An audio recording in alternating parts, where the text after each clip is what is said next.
Hello everyone, আমি shiny. আজকের ভিডিওটা শুরু করছি একদম পছন্দের জিনিস দিয়ে বলতে পারেন, তাল।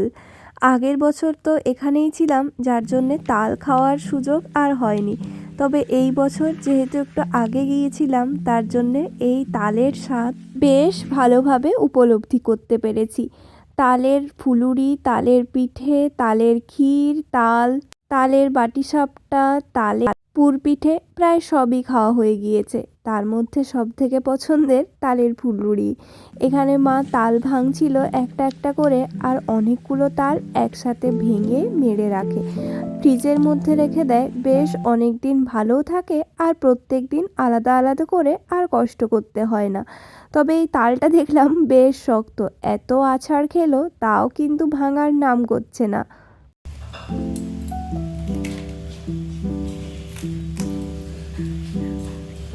এই যে দেখুন, মা কিন্তু এক এক করে অনেকগুলো তালই ছাড়িয়ে দিয়েছে। ছোটবেলায় কিন্তু এই সব কাজগুলো করতে বেশ ভালো লাগতো, আর করেওছি। তবে মানুষ মনে হয় যত বড় হয় তত তার কাজ করতে আর কিছুই ভালো লাগে না। ছোটবেলায় তো সব কিছুর মধ্যে একটা ইন্টারেস্ট পেতাম, আচ্ছা এরম করে এটা হয়, তাহলে দেখি তো আমিও পারি কি না। তবে এখন আর সেরমটা বোধ হয় না। এই যে দেখুন, দিদা বসে পড়েছে। দিদা বলছিল অনেকে অনেক রকমের জিনিসপত্র দিয়েই তাল মারে, তবে দিদার নাকি সব থেকে বেশি সুবিধা হয় এরম ঝুড়িতে করে। ঝুড়িটা ওরম দেওয়ালের মধ্যে ঠেস দেওয়া থাকবে, আর ধরে খুব সুন্দরভাবে সে মারতে পারে। বিয়ের আগে রান্নার সব হাতে খড়ি বলতে পারেন এই রান্নাঘরটার থেকে। এখন তো আর বাড়িতে আসলে একদমই রান্না বান্না করা হয় না। তবে বিয়ের আগে মাঝে মধ্যে শখের রান্না করতাম। শখের রান্না বলতে ম্যাগি, চাউমিন, বিরিয়ানি বানিয়েছি। এখন ঘড়িতে সময় 8টা মতো হবে, তার মধ্যেই কিন্তু এত কাজ টান। বাটির মধ্যে কি আছে দেখে বুঝতে পাচ্ছেন নিশ্চয়ই, আমাদের সকলের পছন্দের খাবার ম্যাগি। এখন আমি আছি বাড়িতে, আর তিনজনে মিলে একটার মধ্যে ম্যাগি নিয়ে খাচ্ছিলাম। এর স্বাদ যেন এক অন্য রকমেরই হয়। চলুন, বাড়িতে কিছু গেস্ট এসছে, তার জন্যে বাবা প্রচুর মিষ্টি টিষ্টি নিয়ে এসছে, সেই সব কিছুই সাজিয়ে দেওয়ার দায়িত্ব পড়েছে। চলুন, এই গ্লাসের মধ্যে দিয়ে দিলাম কোল্ড ড্রিঙ্কস, আর ওইদিকে আছে মিষ্টির প্যাকেটগুলো, যেখান থেকে একটি একটি করে মিষ্টি এই প্লেটের মধ্যে যাচ্ছে। এখনও অনেকগুলো মিষ্টি দেওয়া হবে, তবে এতক্ষণ দাঁড়িয়ে থাকার মতো ধৈর্য আমার কাছে নেই। তবে আমাদের দেশে যেরম মিষ্টি পাওয়া যায়, সেই মিষ্টির স্বাদ আপনি কোথাও পাবেন না।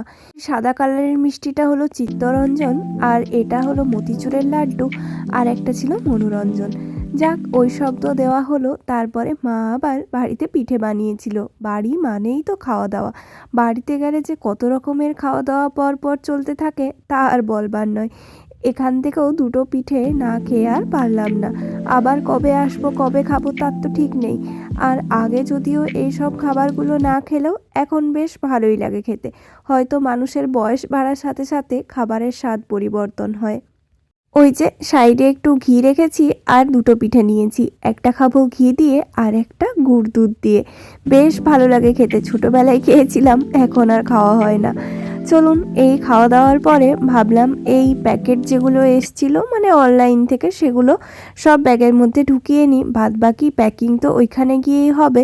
তবে জিনিসপত্রগুলো ভালো করে নিয়ে যেতে হবে যাতে ভেঙে না যায়। এখানে অনেক কাচের জিনিসপত্রও আছে, যার জন্য ভালো করে গুছিয়ে নিচ্ছি। আর ওইদিকে দেখি বাবা আবার বসেছে মাছ কাটতে।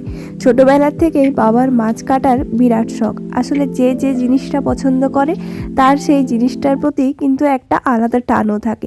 কেন বলছি জানেন তো? আমারও না ছোটোবেলায় ডিম ভাঙতে, ডিম ভাজতে বেশ ভালো লাগতো, কারণ তখন ডিম ভাজাটা খেতে বেশ ভালো লাগতো। এখন আর অতটা ভালো লাগে না। চলুন, বেশ ভালোভাবে মাছগুলো তো কাটা হয়ে গেল। আর এগুলো কিন্তু আমাদের পুকুরের মাছ। যদিও এখন আমরা আর গ্রামের বাড়িতে থাকি না, তবে আমাদের গ্রামের বাড়িতে 3-4টে পুকুর আছে, সেখান থেকেই মাছ টাছ ধরা হয় আর কি। এখন ঘড়িতে সময় বিকেল 4টা মতো, আর আমি এদিকে রেডি হয়ে যাচ্ছি যাওয়ার জন্যে। আজকে এখান থেকে শ্বশুর বাড়ি যাব, কালকে যেহেতু বিশ্বকর্মা পুজো আছে, আর বাড়িতে বেশ ভালোভাবেই বিশ্বকর্মা পুজো হয়, তার জন্যে ভাবলাম বাড়িতে থাকা যাক।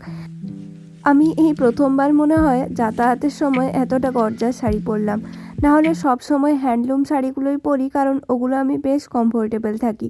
তবে এইগুলো পরে আসা যাওয়া করায় বেশ চাপ। যাই হোক, রেডি হয়ে নিলাম। এরপরে চলুন দেখি। আমি চলে যাচ্ছি। Bye guys. মেরিয়ে নিয়ে নে, মেরিয়ে এরকম একটা থাক থাক একটু দিয়ে দাও, যা নিয়ম আছে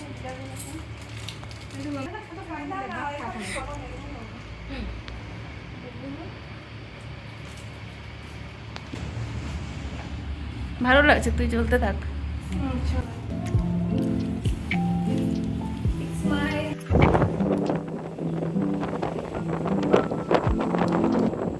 গাড়িতে উঠে বসে পড়েছি, আর রাস্তা আবহাওয়া দেখে মনে হচ্ছে বৃষ্টি হতে পারে।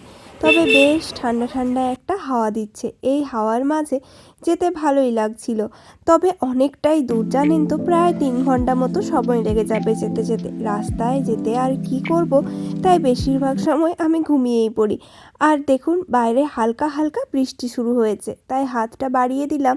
তবে হঠাৎ করেই দেখি এই জায়গাটাতে আর বৃষ্টি হচ্ছে না। আজকে হাতটা যেন একটু অন্যরকম সুন্দর লাগছে।